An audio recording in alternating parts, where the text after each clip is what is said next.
नमस्कार दोस्तों, आज का topic main examination law officer professional knowledge से है। इस वीडियो के अंतर्गत 60 इंपॉर्टेंट एमसीक्यू है जो मॉडल प्रैक्टिस सेट 1 है। आपको बता दें, इस वीडियो के अंतर्गत जितने भी एमसीक्यू हैं इस एग्जाम के लिए काफी महत्वपूर्ण हो सकती है। तो समय को व्यर्थ न करते हुए शुरू करते हैं आज का टॉपिक।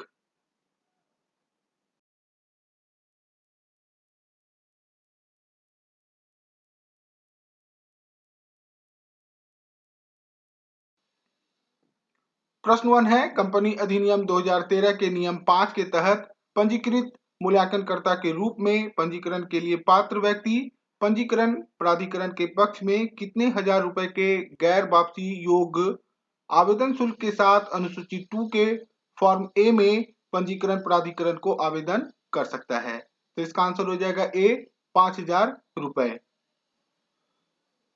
प्रश्न 2 है, भारतीय दिवाला और दिवालियापन बोर्ड के अनुसार समिति की बैठक का कोरम क्या होगा? तो इसका आंसर हो जाएगा ए, यदि कम से कम 33% मतदान अधिकारियों का प्रतिनिधित्व करने वाले एक समिति के सदस्य या तो व्यक्तिगत रूप से या वीडियो कॉन्फ्रेंसिंग या अन्य ऑडियो और विजुअल माध्यम से मौजूद है। प्रश्न 3 है, एक अनुबंध शून्य करणीय नहीं है क्योंकि यह भारत में लागू किसी भी कानून की गलती के कारण हुआ था, लेकिन भारत में लागू नहीं होने वाले कानून के रूप में गलती का वही प्रभाव होगा। इसका आंसर हो जाएगा बी, तथ्य की गलती। प्रश्न 4 है, भारतीय स्टाम्प अधिनियम के प्रावधान के तहत दंड शुल्क क्या है? तो इसका आंसर हो जाएगा सी, शुल्क भुगतान में कोई भी देरी 2% प्रति माह में स्टाम्प शुल्क की घाटे की राशि के अधिकतम 200% तक। प्रश्न 5 है, सीमित देयता भागीदारी निर्धारित प्रपत्र में खाता और शोधन क्षमता का विवरण दाखिल करने के लिए कौन सा फॉर्म है? तो इसका आंसर हो जाएगा ए, फॉर्म 8। प्रश्न 6 है, धारा 138 के तहत दोष सिद्ध के खिलाफ ड्रॉवर द्वारा अपील में अपीलीय न्यायालय अपील कर्ता को ऐसी राशि जमा करने का आदेश दे सकता है जो निचली अदालत द्वारा दी गई न्यूनतम या मुआवजा राशि होगी। तो इसका आंसर हो जाएगा सी, जुर्माना का 20%। प्रश्न 7 है, अंतर्देशीय साधन का क्या अर्थ है? इसका आंसर हो जाएगा ए, एक वचन पत्र, विनिमय का बिल या भारत में तैयार या बनाया गया चेक और भारत में रहने वाले किसी भी व्यक्ति पर देय या आहरित किया गया एक अंतर्देशीय साधन माना जाएगा। प्रश्न 8 है, स्ट्रेट एसेट्स की बिक्री के लिए दिशा निर्देश के अनुसार संपत्ति के संभावित खरीदार को उचित पारिश्रमिक के लिए न्यूनतम समय क्या दिया जाना चाहिए? तो इसका आंसर हो जाएगा डी, 2 सप्ताह। प्रश्न 9 है, भारतीय रिजर्व बैंक वाणिज्यिक बैंकों को अल्पावधि ऋण अर्थात शॉर्ट टर्म लोन प्रदान करता है। इसका आंसर हो जाएगा सी, रेपो दर पर। प्रश्न 10 है, आरडीबीआई अधिनियम 1993 की धारा 20 के तहत अपील के संबंध में देय शुल्क की राशि क्या है जब बकाया ऋण की राशि 10 लाख रुपए या अधिक है लेकिन 30 लाख रुपए से कम है? तो इसका आंसर हो जाएगा ए, 20,000 रुपए। प्रश्न 11 है, इंटरलोक्यूटरी ऑर्डर के लिए आवेदन के लिए देय शुल्क क्या है? तो इसका आंसर हो जाएगा बी, 250 रुपए। प्रश्न 12 है, भारतीय प्रतिभूति और विनिमय बोर्ड अधिनियम 1992 की किस धारा ने सेबी को सेबी विनियमन 2009 बनने की शक्तियां प्रदान की है? तो इसका आंसर हो जाएगा सी, धारा 31। प्रश्न 13 है, विशिष्ट राहत केवल किसके उद्देश्य के लिए दी जा सकती है? तो इसका आंसर हो जाएगा ए, व्यक्तिगत नागरिक अधिकारों को लागू करना, ना कि केवल एक दंडात्मक कानून लागू करने के उद्देश्य से। प्रश्न 14 है, संपत्ति हस्तांतरण अधिनियम की निम्नलिखित में से कौन सी धारा पट्टे की अवधि से संबंधित है? तो इसका आंसर हो जाएगा बी, धारा 106। प्रश्न 15 है, कार्रवाई योग्य दावों के हस्तांतरण का प्रावधान किस धारा में है? तो इसका आंसर हो जाएगा बी, धारा 130। प्रश्न 16 है, बंधक कितने प्रकार के हो सकते हैं? तो इसका आंसर हो जाएगा ए 6 प्रकार के। प्रश्न 17 है, पुलिस अन्वेषण के लिए किसी व्यक्ति को निरुद्ध करने की मजिस्ट्रेट की शक्ति अधिकतम कितने दिनों की है? तो इसका आंसर हो जाएगा सी 90 दिनों की। प्रश्न 18 है, सिविल प्रक्रिया संहिता की धारा 80 के तहत सरकार के खिलाफ या सरकारी अधिकारी के खिलाफ मुकदमा दायर करने के लिए नोटिस की अवधि है? इसका आंसर हो जाएगा बी 2 महीने। प्रश्न 19 है, उपभोक्ता संरक्षण अधिनियम 2019 की कौन सी धारा झूठे या भ्रामक विज्ञापनों के लिए सजा से संबंधित है? तो इसका आंसर हो जाएगा बी धारा 89। प्रश्न 20 है, लिमिटेशन एक्ट 1963 के प्रावधानों के अनुसार फौजदारी के लिए मुकदमा दायर करने की सीमा अवधि है? इसका आंसर हो जाएगा ई 30 साल। प्रश्न 21 है, किसी कंपनी में किसी सदस्य के शेयर या डिवेंचर या अन्य हित क्या होते हैं? तो इसका आंसर हो जाएगा बी हस्तांतरणीय चल संपत्ति। प्रश्न 22 है, भारतीय दिवाला और दिवालियापन बोर्ड के अनुसार परिसमापक कितने समय में निर्णायक प्राधिकारी को एक प्रारंभिक रिपोर्ट प्रस्तुत करेगा? तो इसका आंसर हो जाएगा ए परिसमापन शुरू होने की तारीख से 75 दिनों के भीतर। प्रश्न 23 है, अनुबंध के लिए कौन सक्षम है? तो इसका आंसर हो जाएगा ए प्रत्येक व्यक्ति अनुबंध के लिए सक्षम है जो उस कानून के अनुसार वयस्कता की आयु का है जिसके अधीन वह है और जो स्वस्थ दिमाग का है और किसी भी कानून द्वारा अनुबंध करने से अयोग्य नहीं है जिसके अधीन वह है। प्रश्न 24 है, भारतीय स्टाम्प अधिनियम 1899 की धारा 65 के तहत रसीद देने से इनकार करने और प्राप्तियों पर शुल्क से बचने के लिए उपकरणों के लिए निर्धारित दंड की अधिकतम राशि क्या है? तो इसका आंसर हो जाएगा डी 100 रुपए। प्रश्न 25 है, क्षतिपूर्ति के अनुबंध को क्या कहा जा सकता है? तो इसका आंसर हो जाएगा बी आकस्मिक अनुबंध। प्रश्न 26 है, टिकटों की बिक्री से संबंधित नियम बनाने की शक्ति किसके पास है? तो इसका आंसर हो जाएगा बी राज्य सरकार के पास।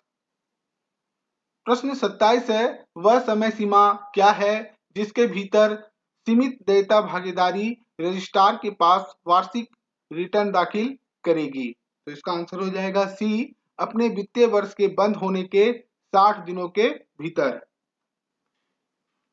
प्रश्न 28 है, खाते की किताबें जिन्हें सीमित देयता या भागीदारी रखने की आवश्यकता होती है उन्हें कितने वर्ष तक संरक्षित किया जाएगा? तो इसका आंसर हो जाएगा ए 8 साल। प्रश्न 29 है, नेगोशिएबल इंस्टॉलमेंट एक्ट की कौन सी धारा नेगोशिएबल इंस्टॉलमेंट शब्दों का परिभाषित करती है? तो इसका आंसर हो जाएगा डी धारा 13। प्रश्न 30 है, अपीलीय न्यायाधिकरण DRAT की कार्रवाई की भाषा क्या है? तो इसका आंसर हो जाएगा डी अंग्रेजी या हिंदी। प्रश्न 31 है, व्यापारिक एजेंट का क्या अर्थ है? तो इसका आंसर हो जाएगा बी एक व्यापारिक एजेंट जो व्यापार के प्रथागत पाठ्यक्रम में ऐसे एजेंट प्राधिकरण के रूप में या तो माल बेचने या बिक्री के प्रायोजन के लिए माल भेजने या सामान खरीदने या माल की सुरक्षा पर धन जुटाने के लिए होता है।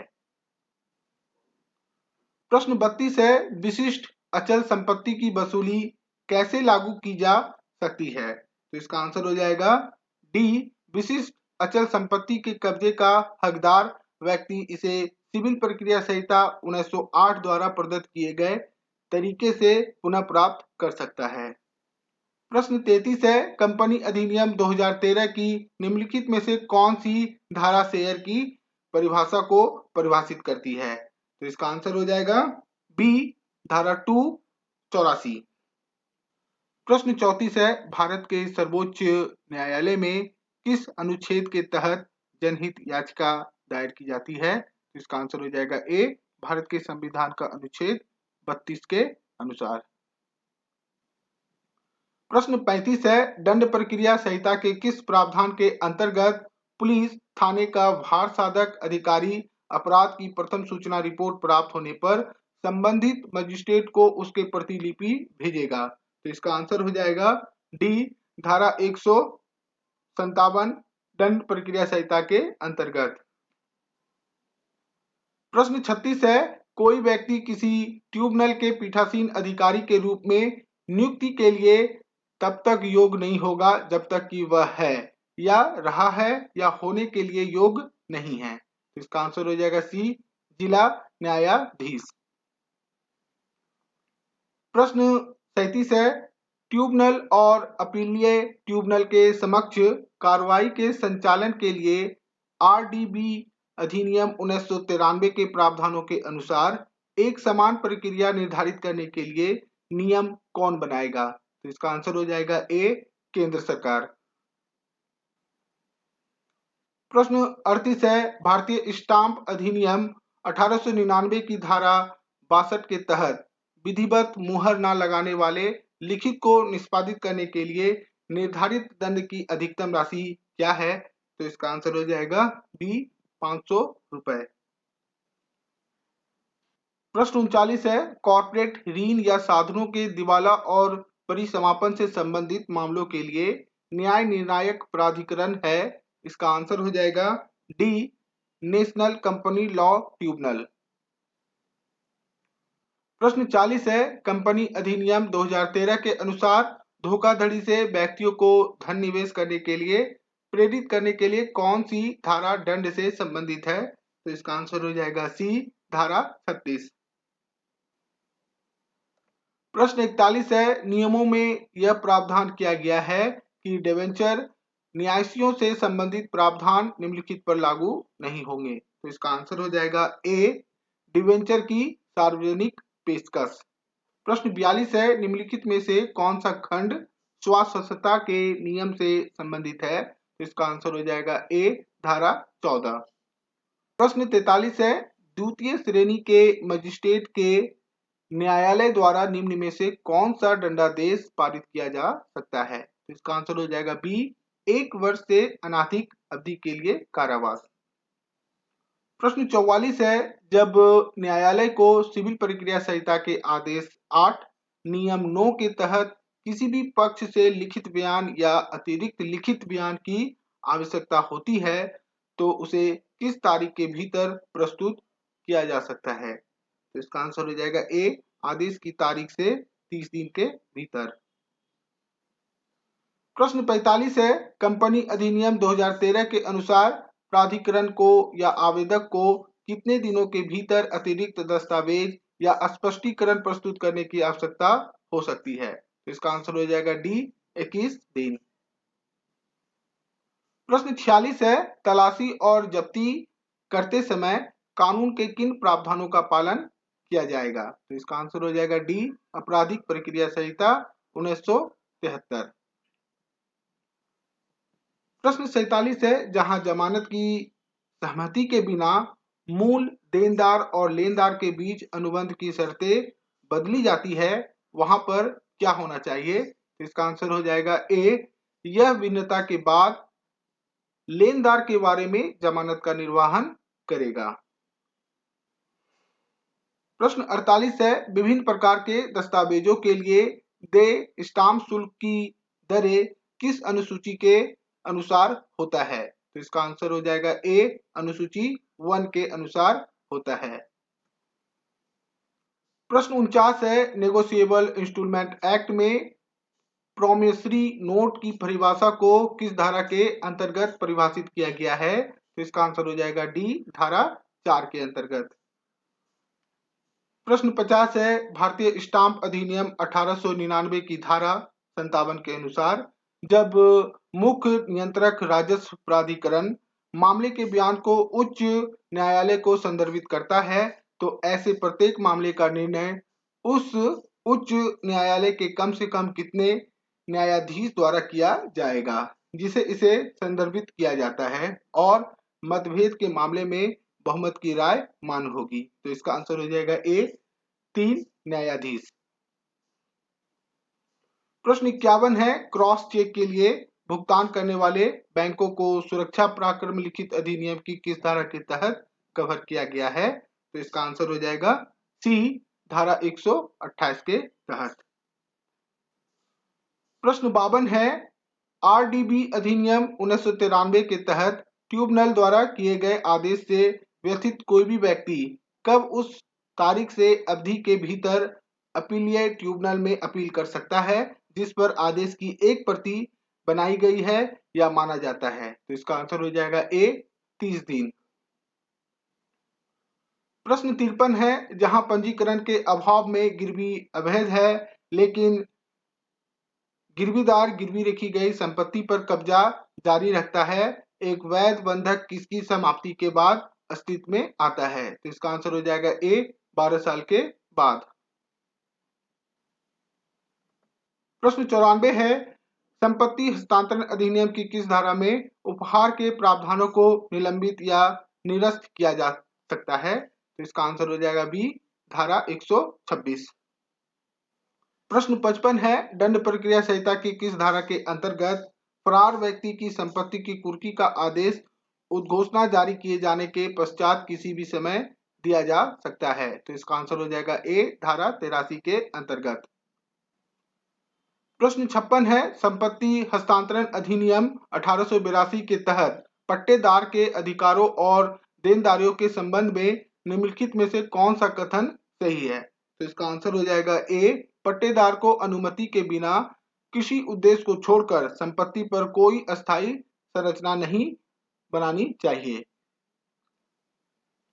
प्रश्न 57 है, जब बंधककर्ता निश्चित तिथि पर बंधक धन को चुकाने के लिए स्वयं को बाध्य करता है और बंधक संपत्ति को पूरी तरह से गिरवीदार को हस्तांतरित करता है, लेकिन इस शर्त के अधीन कि वह उसे बंधक धन के भुगतान पर फिर से हस्तांतरित कर देगा, बंधक के रूप में जाना जाता है। इसका आंसर हो जाएगा डी, अंग्रेजी बंधक। प्रश्न 58 है, एक नियम के तहत संपत्ति की कुर्की की अवधि के लिए वैध रहेगा? इसका आंसर है बी, विस्तारित होने तक 60 दिनों तक। प्रश्न 59 है, किसी संपत्ति को गिरवी में हस्तांतरित किया जा सकता है? इसका आंसर हो जाएगा सी, अचल संपत्ति को। प्रश्न 60 है, शत्रुघ्न चौहान बनाम भारत संघ का वाद किससे संबंधित है? तो इसका आंसर हो जाएगा सी, फांसी की सजा को आजीवन कारावास में बदलने से। इस तरह आज का टॉपिक समाप्त होता है। आशा करता हूं आज का टॉपिक आप सभी को पसंद आया हो। यदि पसंद आए तो जुड़े रहें law and banking with Rakesh के साथ। साथ ही यदि वीडियो पसंद आए तो इसे लाइक करें, अपने दोस्तों के बीच इसे शेयर करें और चैनल को सब्सक्राइब करें। वीडियो देखने के लिए धन्यवाद।